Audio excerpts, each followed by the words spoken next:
Okay, I guess. What's this? I don't know. Oh, shit. Funnel. Oh. Oh. Oh. No. Oh, the fumes. I feel sick. Oh, what happened? Hey. Who the fuck are you? Whoa, calm down. What you were doing with those acids was not cool. And the smell was sulfuring. My nose smelled like rotten eggs. So, who are you again? I'm the ghost of microscopic chemistry, and I'm here to denature all of your bad chemistry habits. I don't need your help. Just leave me alone.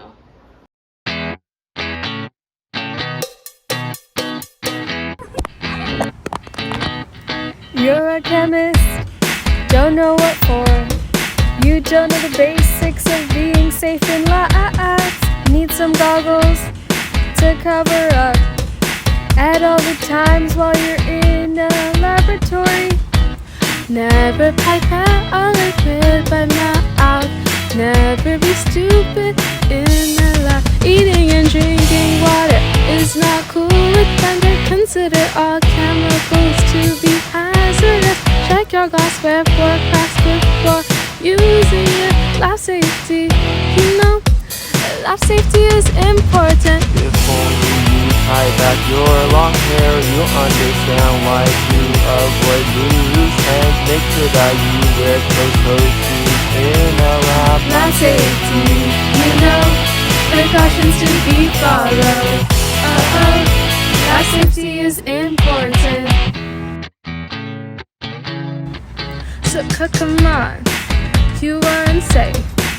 To prove I'm right, I put it in the song.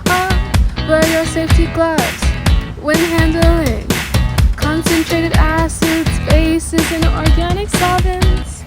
Be awake, alert, and aware to avoid accidents in a lab. Add acids to water when doing dilutions. The other way can result in serious troubles when weighing chemicals. Use a weighing boat. You don't know.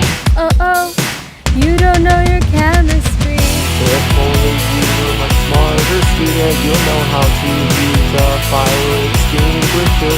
Pull the metal safety ring and aim the hook at the base. Squeeze the handle and sweep the hose. To extinguish all the flames. Na na na na na na na na na na na na na na. Na na na na na na na na na na na.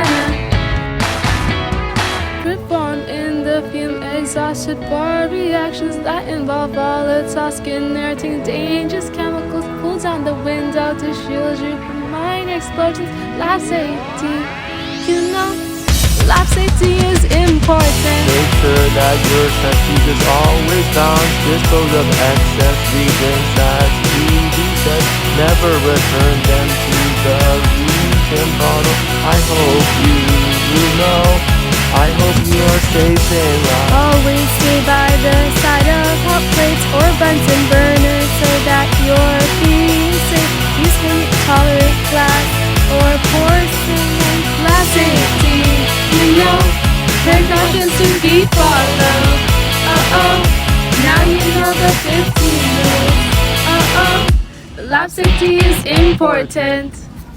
Okay, I guess I get it. I need to save and lost, but doesn't even matter that much. Chemistry is just, mixing things together? Nitric oxide, you cannot be more wrong. Let me show you. Whoa, what the fluorine? Where are we? Oh, outfit change. We're in the Ricardo Burketta Art Gallery and Sculpture Garden in Iguana, California. Here there are over 130 sculptures, all made from scrap pieces of metal. One man's trash can become another man's treasure. Why are they all brown? Are they painted or something? Painted? No way. If they were painted, there actually wouldn't be as much rust on them because the rust forms a protective barrier between the metal and the corrosive element. The brownish orange color you see is most likely rust. Oh, that's why it's so ugly. It's Spanish. Yeah, it's FeO. Anyway, this is an example of an oxidation reaction. It happens when the iron metal reacts with the water and the oxygen in the air. The outer surface of the iron rusts first in the presence of wet air, and a layer of hydrated ferric oxide, or rust, is deposited on the surface. You mean that the presence of HIJKLMNO can cause rust? What? H2O?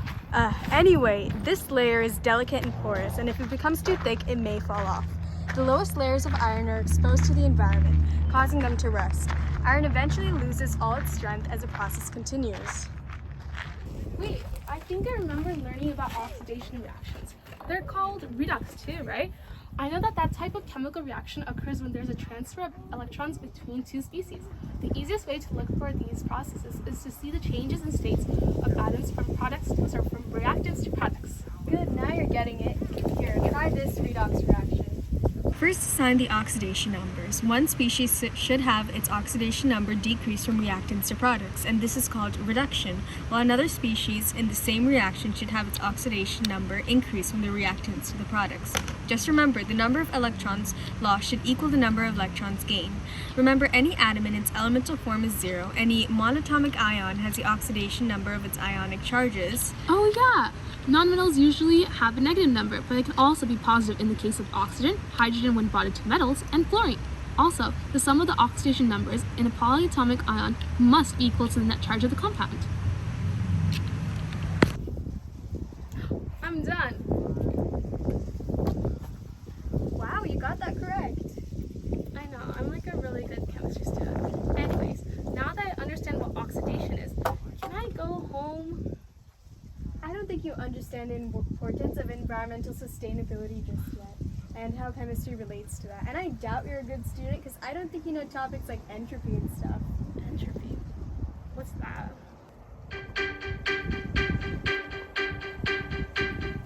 What's this disorganized mess? I wish I listened in class. I look to you to understand. And now you're in my way. This thing is called entropy. Its symbol is delta S. That means it has a change in S. No, it's entropy. Part of this equation is spontaneous process when delta G is negative. How the fluorine? Do I solve this? Hold on. Can we switch the language? We better hit it.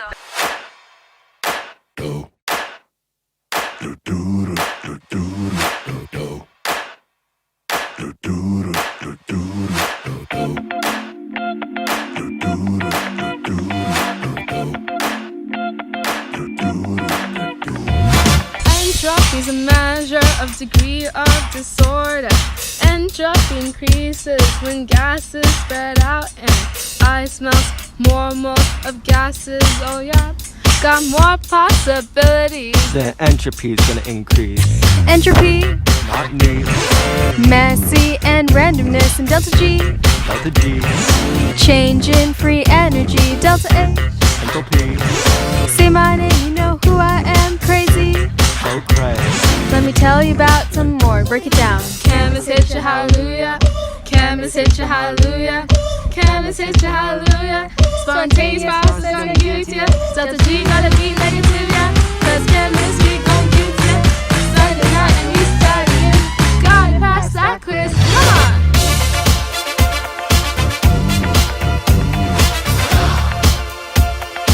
Increase in temperature.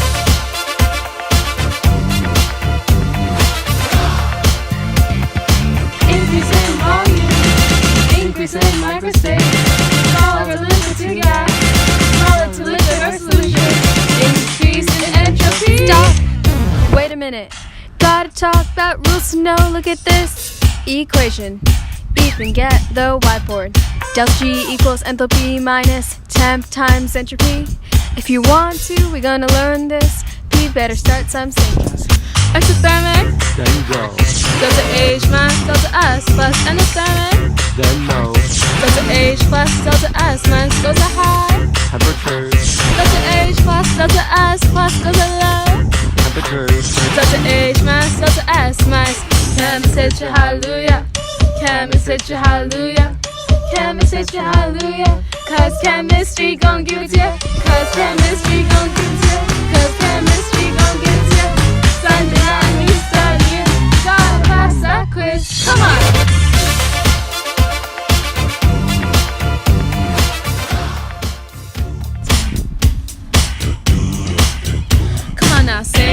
with me. If you know the signs, then show me. Exothermic, gotta go, yeah. Don't brag about it, come prove it. Come on, solve, understand. Endothermic cannot go, yeah. But if you understand me in the lab, spontaneous can be found. Come on.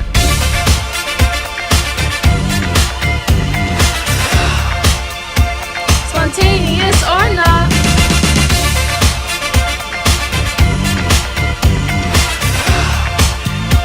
Spontaneous or not. Spontaneous or not. Spontaneous or not. Spontaneous or not. Hey, hey, hey, oh!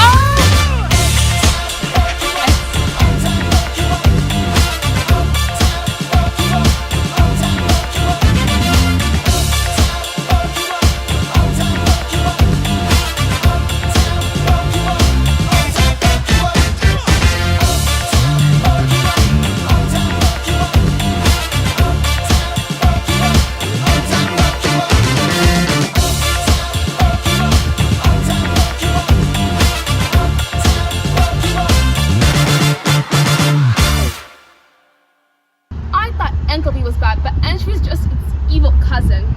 Well, I guess you could say that. Wait, so who are you again? I'm the ghost of macroscopic chemistry. I'm here to tell you more about how chemistry impacts our environment. Isn't that like life science or something? Well, we obviously care about the different reactions occurring between atoms and molecules, but as a whole, everything matters no matter how vast or minuscule. This is why you can never trust atoms, Why not? because they make up everything. Oh, okay. So does this mean we're gonna do another one of your weird songs? They're so boring. What's wrong with my song? It's not like you can do any better. Oh, chemistry, how lovely are thy elements. Wow, you're so DM funny. Fine. Does this mean that chemistry is even important? Like, how am I supposed to use it in my day-to-day life? You know what, if you really want to go home, you can, but first you need to know what I mean by environmental sustainability. Home C6H12O6 home. Oh, I gotta play video games again. Sodium hypobromide. Wait, these might actually come in handy. You see, these lithium-ion batteries are very popular because they possess a high specific energy density and a higher voltage per cell. However, because these batteries can contaminate water supplies and ecosystems, they can have a severely negative impact on our environment.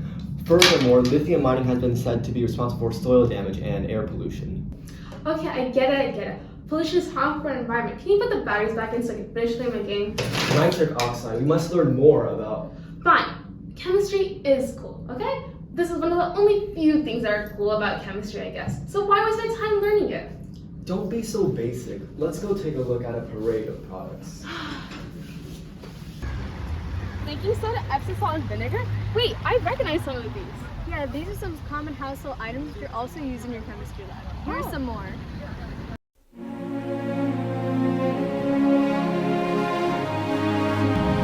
Baking soda. Baking powder. Milk of magnesia. Epsom salt. Vinegar. Washing soda. One relatively harmless experiment we can do is make hard water soft using a precipitate and a filtration system. So hard water is mainly dissolved minerals, largely calcium and magnesium. And to make sure that this water is hard water, we add a tablespoon of Epsom salt. Oh, you're so nitrogen erbium disophorium. My humor is rubbing off on you. Anyways, what we did was add 1 teaspoon of Epsom salt to tap water to make it hard. And now we will add 1 teaspoon of washing soda to the hard water and stir it. Oh, look! The sodium carbonate is reacting with the magnesium to form this white precipitate. Yes, that's right. And now we need to filter out this white precipitate using this coffee filter, and we'll be left with soft water.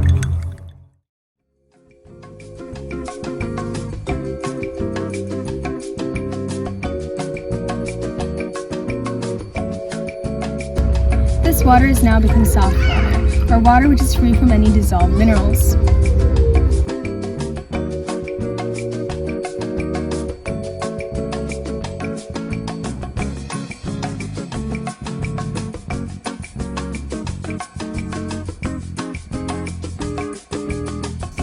For this experiment, we've performed an acid-base reaction between baking powder and vinegar, with vinegar being the acid and baking powder being the base. We start by adding about 200 milliliters of vinegar to a glass container with a small neck. Next, we stretched out a balloon and added about 15 grams of baking powder into the balloon. By capping the glass container with this balloon, we were able to mix the vinegar and baking powder in a closed environment.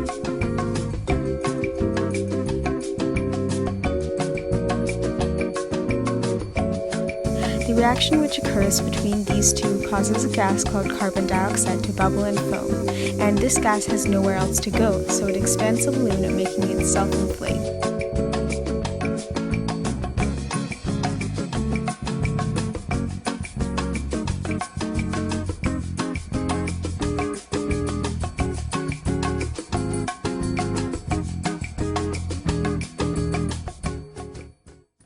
You know what? You guys are right. Chemistry is important in our day-to-day life. It's important for us to understand how and why these reactions work. Then our work here is done.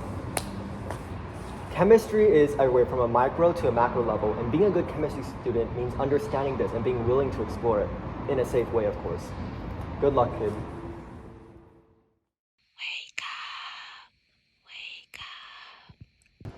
Alpha number 215. You're not awake, alert, or aware, and what are you doing on a chair? You can't get lab participation if you're not prepared.